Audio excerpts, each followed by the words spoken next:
मुक़द्दस की तिलावत करेंगे, ज़बूर 136 और उसकी पहली 10 आयात।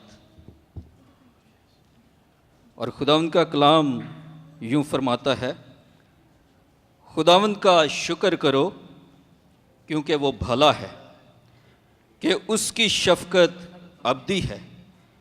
इलाहों के खुदा का शुक्र करो कि उसकी शफ़क़त अबदी है। मालिकों के मालिक का शुक्र करो कि उसकी शफ़क़त अबदी है। उसी का जो अकेला बड़े बड़े अजीब काम करता है कि उसकी शफ़क़त अबदी है।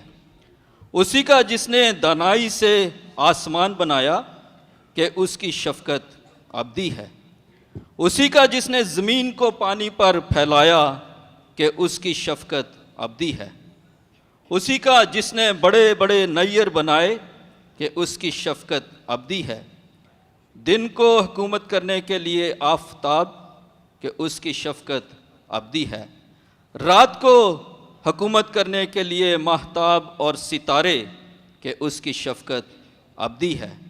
उसी का जिसने मिस्र के पैलोठों को मारा कि उसकी शफ़क़त अबदी है।